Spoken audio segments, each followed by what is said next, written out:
Welcome to Gunfire. I am your host, and today we are going to be talking about this very rifle. Now, the reason why I'm making this video is due to the fact that I've seen that some people have inquired about certain things on this rifle in past videos that I have made. I've also started thinking about it to maybe make a video of each one of my rifles as soon as they near the completion of their build. Saying that, there still might be one or two things that will change on it, but the final form is 90% there, if I can put it that way.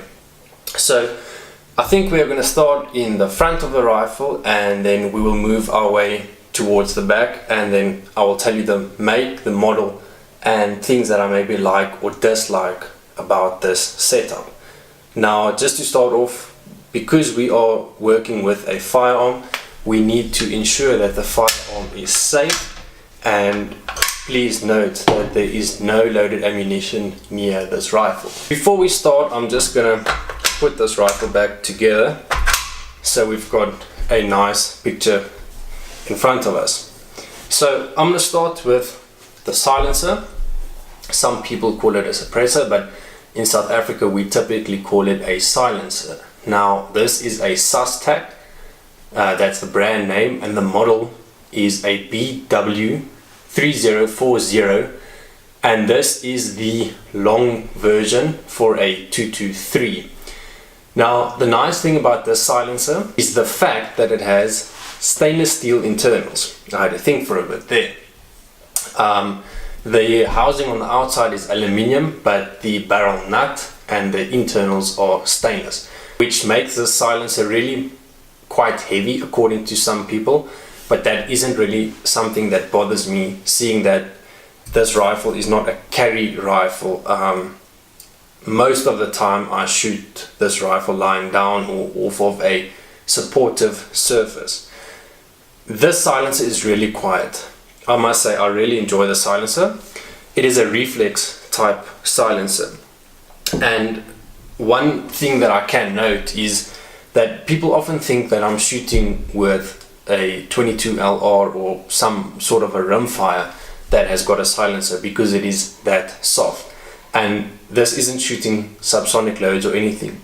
Currently I'm shooting 75 grain Hornady ELD-Ms at roughly 2,920 feet per second. Loving the silencer so far, and I have had zero issues. I really love the SUSTAC brand, and I really do support it. So the next thing that I can probably talk about is the bipod. So the bipod is a Atlas bipod. It is the PRS version. So this is an updated version from the V8 version, and things that are updated are, for example, the legs. They've got notches, so when you preload the rifle, the legs do not rotate and the rifle does not walk forward on you. I really haven't had any issues with it. I love the design. It's robust, it's strong, and I think it looks very good on the rifle. There are no springs or anything that just ruins the aesthetics of the whole entire picture. That's another thing that I like to focus on when putting the rifles together is aesthetics, because at the end of the day it is nice to look at a picture that you really like. Alright, so let me put the silencer away for now, because now I want to talk about the rifle. The only thing that I actually kept from the original rifle that I purchased was the barreled action and the trigger, which is still factory. This is a Tikka T3. It's a 223 Remington, and it has a 24-inch barrel which is threaded already, and it is threaded in M18/1, which is a metric thread. Now, the reason why I went with this specific barreled action is due to the fact that the barrel has a 1 in 8 twist. That allows me to shoot anywhere from 70 to 80 grain bullets in this 223. And the reason why I did that, the whole idea of the rifle was to have it as a 223 trainer, so I could train with this. It's cost effective compared to something like the other 6.5s. Recently I just got a 260 Remington, which I'm planning to do a video on as well, but I'm still busy putting it together. So the barreled action is still factory, as I have mentioned, and the 223 does quite a good job. Like I said, it pushes 75 grain Hornady LDMs at roughly 29-20 feet per second. And the only problem that I found with the original stock that the barreled action came in was the lack of adjustability, and the biggest problem was the magazine system. I'll put an insert in quickly. The problem that I found with the magazine is it doesn't accommodate the long bullets, especially if you load 70 to 80 grain bullets. They will just not fit in the magazine. So I had to look for an alternative option, and the alternative option, that the easiest one that I could find in South Africa, was this chassis. Now this chassis is a GRS bolt horn chassis, and it is basically the stock that you see here, and the magazine is also included when you buy the chassis. Now the magazine is a MDT TAC magazine. It's a polymer magazine, but it's really strong, and it can take 10 rounds, and it can really accept those long bullets once you have loaded them. So that fixed my problem over there. But I bought the rifle from the beginning knowing that I was going to put it in a chassis, and I did my research in order to solve this problem.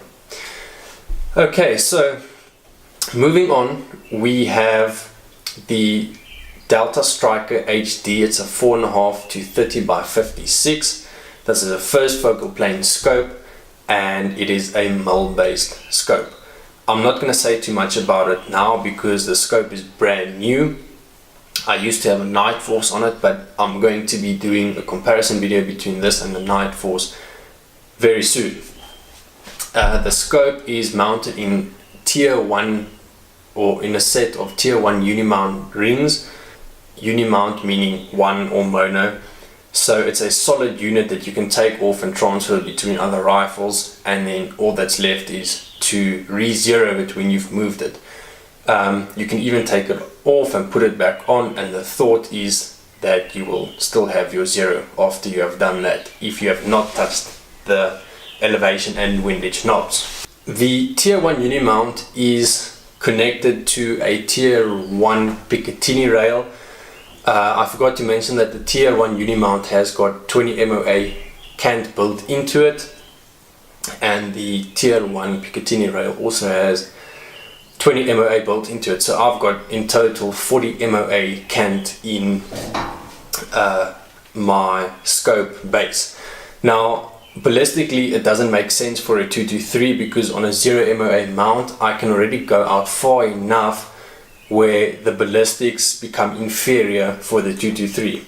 But I have 20 MOA rails on my other rifles, so I want to transfer the scope and the ring set to another rifle without being out an entire revolution on a turret. So it's just going to make zeroing a whole lot easier.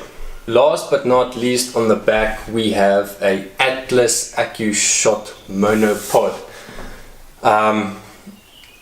I like having that at the back. I think it's beneficial, especially if you want to make your rifle stand up and present itself nicely.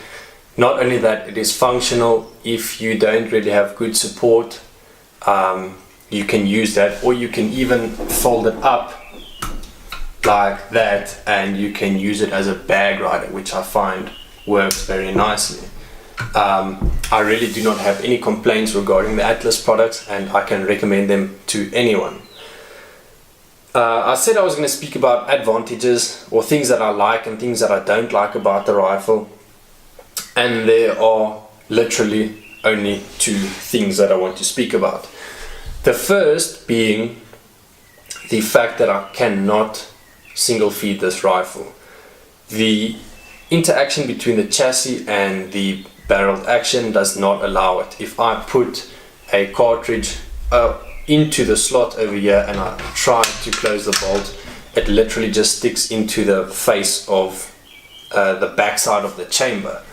So in order to shoot this rifle, you have to physically put the cartridge into the chamber, which takes a lot of maneuvering because this opening is also not very big. So you are actually only left with the option to shoot from the magazine, which is not a major inconvenience because you do have 10 rounds from that. The other complaint that I have is regarding the chassis.